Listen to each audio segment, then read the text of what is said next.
Welcome to NR classes. Myself mister Abhishek Patel और आप देख रहे हैं हमारा YouTube channel NR coaching classes. आज का हमारा टॉपिक जो है कंडीशनल सेंटेंस है। आज का हमारा विषय शर्त सूचक वाक्य है। तो आइए जानते हैं शर्त सूचक वाक्य होता क्या है। What is conditional sentence? शर्त सूचक वाक्य क्या है? तो conditional sentence are nature language sentence that express that one thing is content on something else।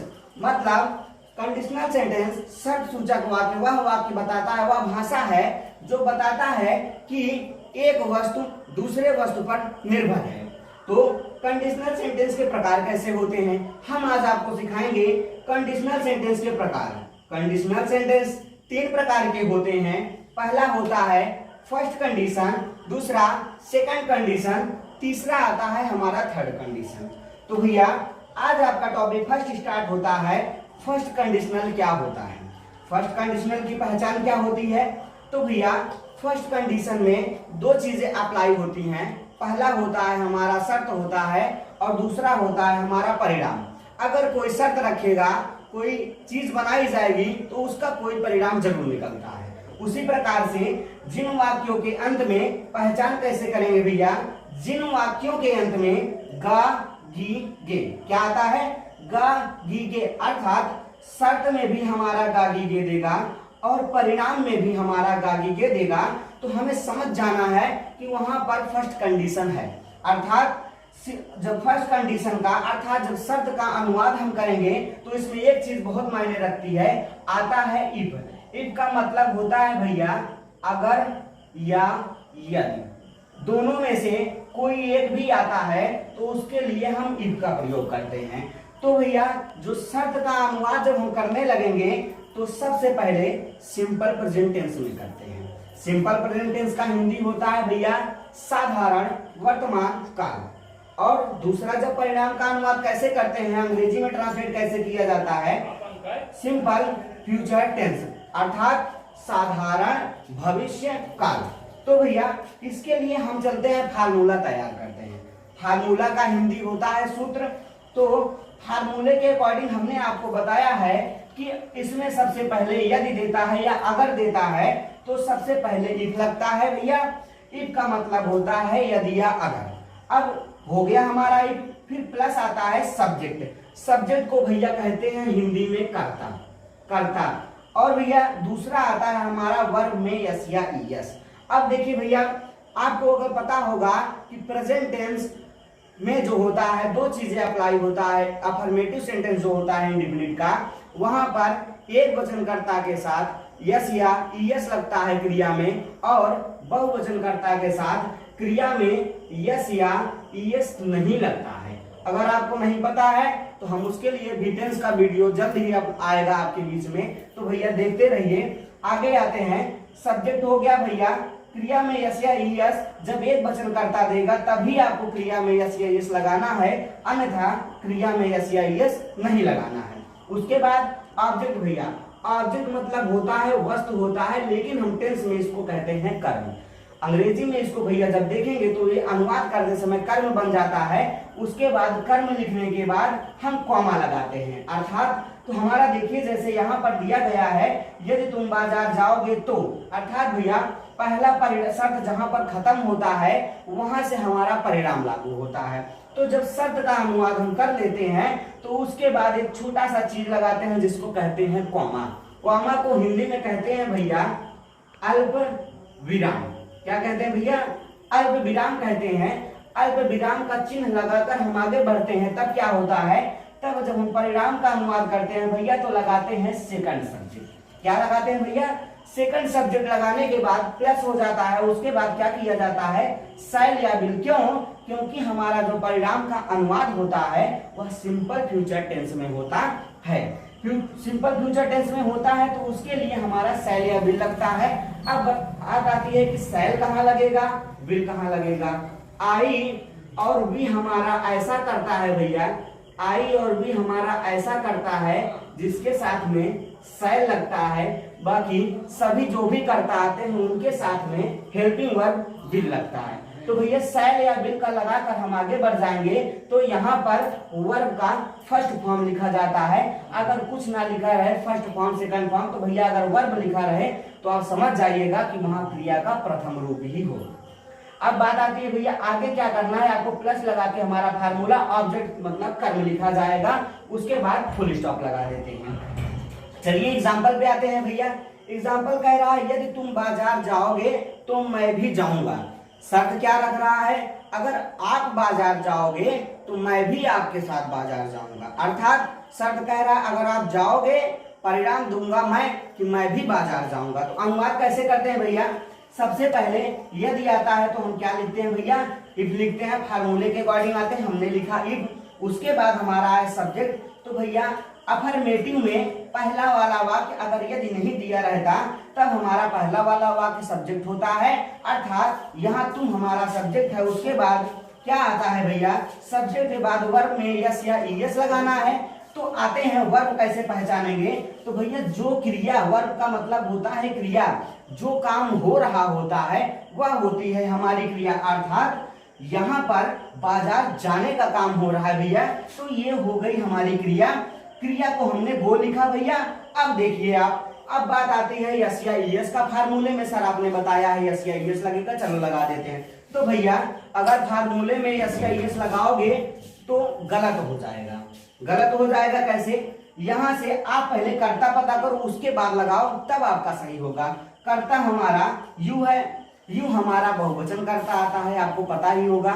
You हमारा बहुवचन करता है, इसके साथ में क्रिया में यस या ईएस नहीं लगती है, सिंपल सा वर्ब लिखा जाता है। तो हमने सिंपल सा वर्ब लिख दिया क्योंकि हमारा कर्ता बहुवचन में है। उसके बाद वो लिखने के बाद भैया टू मार्केट मतलब बाजार जाने का काम, अर्थात भैया ऑब्जेक्ट मतलब कर्म बाजार जाने का काम हो रहा है। अब टू क्यों लगा सर, टू क्यों लगा, दा भी तो लग सकता था। हाँ भैया बताते हैं, टू का मतलब होता है भैया को या का या फिर भैया की।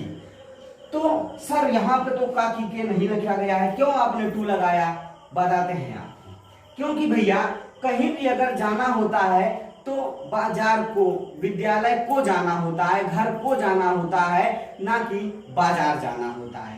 कहीं पर जाया जाता है तो वहां को जाया जाता है, किसी के पास जाया जाता है, इसलिए वहां पे भैया टू लगाया जाता है। अब अगला आता है, अब कॉमा है भैया फार्मूले के अकॉर्डिंग, क्योंकि हमारा पहला वाला शब्द खत्म हो गया है। अब परिणाम क्या आता है भैया, कॉमा लगा के हम आगे बढ़ जाते हैं।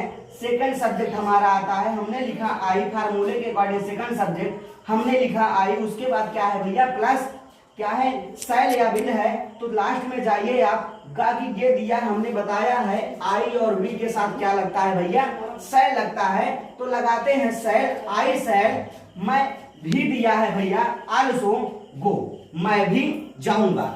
आपका होता है पहला वाला कंडीशन समाप्त। आते हैं अपने सेकंड कंडीशन पर। सेकंड कंडीशन पहचान क्या होती है, फर्स्ट तो हमने पढ़ लिया, सीख लिया। सेकंड कंडीशन पे आते हैं। सेकंड कंडीशन की भैया पहचान होती है ता ती ते से, अर्थात शब्द का जो दिया रहेगा अनुवाद हमारा वह ता ती ते में दिया रहेगा, और जो परिणाम का अनुवाद दिया रहेगा भैया वह भी ता ती ते में ही दिया रहेगा। तो पहचानना तो हमारा हो गया। आते हैं अनुवाद कैसे किया जाता है। तो भैया जब शब्द का अनुवाद ताती ते में होता है तब कैसे किया जाता है, शब्द का अनुवाद हम पास्ट इंडेफिनिट टेंस में करते हैं। किस में करते हैं भैया, पास्ट इंडेफिनिट टेंस में करते हैं, जिसका हिंदी होता है भूत अनिश्चित काल। क्या होता है, भूत अनिश्चित काल होता है। और जो परिणाम आता है उसका पास्ट परफेक्ट टेंस में अनुवाद किया जाता है, अर्थात भूतपूर्व काल में किया जाता है। ये तो हो गया भैया पहचानना, और कैसे किया जाता है वो हो गया। अब आते हैं फार्मूले के ऊपर भैया। फार्मूला को हिंदी में कहते हैं सूत्र। सूत्र कैसे होता है, हमने आपको बताया है कि इसमें आएगा भैया अगर या यदि। जहां ये आता है क्या लगता है, इफ लगता है। आपको तो सब पता हो गया है वीडियो के पहले वाले में। तो इफ आता है, इफ लगाने के बाद हम सब्जेक्ट के ऊपर बढ़ जाते हैं। सब्जेक्ट मतलब भैया कर्ता होता है, कर्ता लिखेंगे।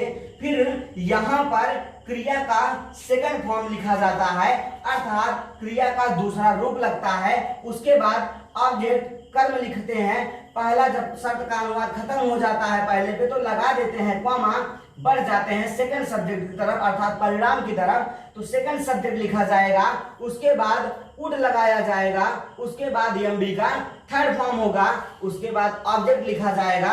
ये हो गया भैया हमारा सूत्र। अब सूत्र तैयार हो गया। एग्जाम्पल देखते हैं, उदाहरण जिसको कहते हैं अगर तुम पढ़ते तो मैं तुम्हें पढ़ाता। क्या रख रहा है शर्त? अगर तुम पढ़ते, मैंने कहा शर्त रख रहा हूं, अगर तुम पढ़ते तो मैं तुम्हें पढ़ाता। ठीक है भैया, आते हैं अनुवाद करने पे, फार्मूले पे चलते हैं। सबसे पहले इफ लगा है तो लगाते हैं इफ, अगर और यदि के लिए इफ हमने लगा दिया। अब आता है हमारा सब्जेक्ट, सब्जेक्ट पकड़ते हैं, तुम है, लिखते हैं भैया यू, इफ यू। अब यम्बी का सेकंड फॉर्म, क्योंकि ताती ते दिया और वह अनुवाद हमारा पास्ट इंडेफिनिट टेंस में हो रहा है, तो यम्बी का सेकंड फॉर्म पढ़ते हैं भैया, पढ़ना का होता है रीड, रीड READ, यदि तुम पढ़ते। इफ यू रीड, कॉमा लगाओ भैया, क्योंकि यहां पर एमबी का हमने सेकंड फॉर्म लिख दिया। अब कॉमा लगाकर आगे बढ़ जाते हैं। कॉमा लगाया, उसके बाद सेकंड सब्जेक्ट है, सेकंड सब्जेक्ट में मैं है, लगाते हैं भैया आई तुम्हें पढ़ाता। उसके बाद क्या है, वुड लगाते हैं, सिंपल सा लगाइए भैया, आई वुड। एमबी का थर्ड फॉर्म पढ़ाना, पढ़ाता भैया, टीच मतलब होता है पढ़ाना, थर्ड फॉर्म होता है टीच टॉट टॉट, अर्थात लिखते हैं TAUGHT, आई वुड टाट। अब किसे पढ़ाने की बात हो रही है, तुम्हें, टाट यू। ये हो गया भैया हमारा सेकंड कंडीशन समाप्त। आते हैं लास्ट कंडीशन अर्थात थर्ड कंडीशन पे आते हैं। तो थर्ड कंडीशन की पहचान क्या होती है भैया, चुका होता, चुकी होती, चुके होते, या फिर खाया होता, पिया होता, सोया होता, जागा होता, रोया होता। ये वाक्य जहां पर आपको मिल जाए वहां पर समझ जाइए कि हमारा थर्ड कंडीशन होता है, अर्थात शर्त में भी यही वाक्य देगा और परिणाम में भी यही वाक्य देगा। तब कैसे करेंगे, शर्त का अनुवाद हम पास्ट परफेक्ट टेंस में करेंगे अर्थात भूतपूर्व काल में करेंगे, और परिणाम का अनुवाद भी पास्ट परफेक्ट टेंस में ही अर्थात भूतपूर्व काल में ही करते हैं। आइए भैया फार्मूले के ऊपर। फार्मूले में सबसे पहले हमने आपको बता दिया है, इफ या यदि लगता है, लगा दिए भैया, उसके बाद कर्ता लिखा जाता है सब्जेक्ट, उसके बाद हेड लगा दिया जाता है, उसके बाद एमबी का यहाँ पर थर्ड फॉर्म लगता है, उसके बाद ऑब्जेक्ट लिखा जाता है, फिर सेकंड सब्जेक्ट की तरफ बढ़ने से पहले कॉमा लगाते हैं, फिर सेकंड सब्जेक्ट लिखा जाता है, फिर वुड लिखा जाता है भैया, उसके साथ में हैव भी जुड़ा रहता है, फिर एमबी का थर्ड फॉर्म, उसके बाद ऑब्जेक्ट सिंपल। ठीक है भैया, आते हैं एग्जांपल जैसे दे दिया गया है, अगर वह खाया होता तो मैं खाना पकाया होता। शर्त रख रहा है कि अगर वह खाया होता तो मैं खाना पकाया होता। अगर है तो भैया सिंपल सा लिखते हैं इफ, हो गया हमारा।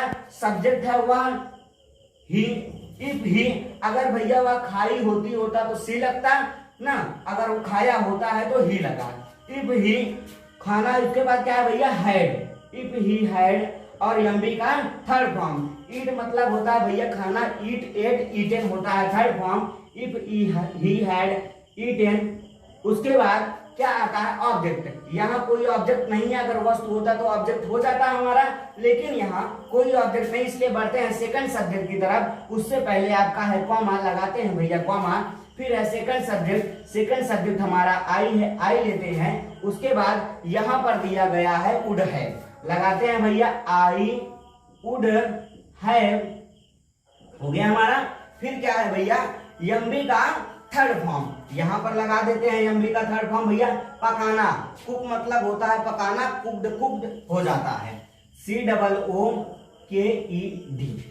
आई वुड हैव कुक्ड, भैया एमबी भी हो गया हमारा। अब बचता है ऑब्जेक्ट, यहाँ ऑब्जेक्ट हमारा खाना है तो यहाँ पर लगाएंगे कुक्ड द फूड। ठीक है भैया, ये हुआ हमारा if he had eaten I would have cooked the food. आज का टॉपिक हमारा यहीं पर खत्म होता है। और भैया जाने से पहले एक काम करिएगा, अगर आपको ऐसे ही मजेदार ग्रामर पढ़ना है हमारे साथ में तो आप सब्सक्राइब करिए हमारे चैनल NR कोचिंग क्लासेस का। डेली वीडियो आएगा भैया, जो पढ़ाएंगे अच्छा पढ़ाएंगे और आपको मजा भी आएगा हमारे साथ पढ़ने में। तो subscribe my channel and press the bell icon. Thank you.